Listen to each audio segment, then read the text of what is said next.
Salam damai sejahtera, saudara-saudara yang terkasih dalam Tuhan Yesus Kristus.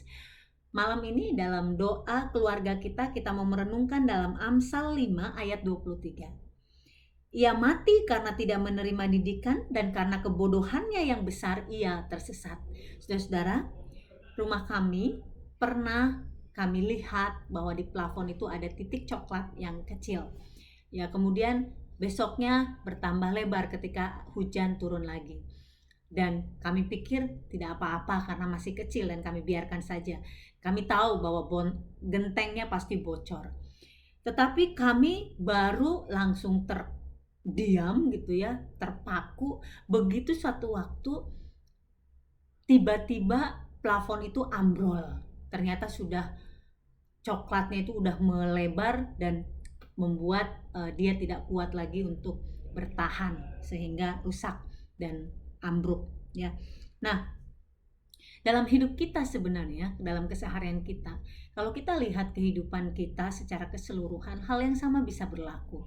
Ketika kita membiarkan hal kecil, kesalahan yang kecil itu kita biarkan bahwa kita meremehkannya, kita pikir itu tidak apa-apa dan kita tetap pelihara di dalam hidup kita, di dalam keseharian kita tanpa kita sadari. Kemudian itu dalam waktu-waktu ke depan bisa menjadi besar dan merusakkan hidup kita. Amsal 5 ayat 23 mengingatkan, ia mati karena tidak menerima didikan.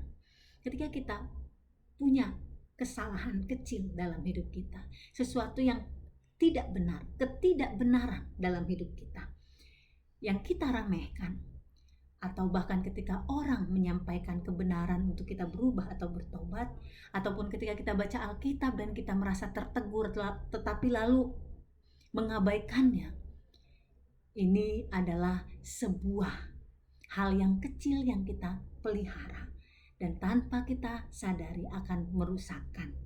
Kita tidak menerima didikan dan kita menjadi mati secara rohani. Lama-lama kita tidak lagi peka dengan suara Tuhan. Lama-lama kita merasa bahwa berdosa itu sesuatu yang sama sekali tidak mengganggu. Padahal waktu di awal, ketika itu masih sangat kecil, nurani kita, Roh Kudus berbicara di sana bahwa yang kita lakukan tidaklah benar. Dan ini kemudian tambah hari membuat kita tersesat dalam hidup kita. Saudara-saudara, marilah kembali kita perhatikan hidup kita, perhatikan hidup keluarga kita, perhatikan hidup kita sebagai orang tua, ataupun sebagai saudara dan anak. Apakah ada hal yang sebenarnya kelihatan kecil, tetapi akan mampu merusakkan kehidupan kita di masa mendatang? Mari berubah. Mari memperbaiki kesalahan yang kita miliki. Mari menerima didikan dari Tuhan untuk peka dengan suara Roh Kudus dan mau dituntunnya. Tuhan memberkati.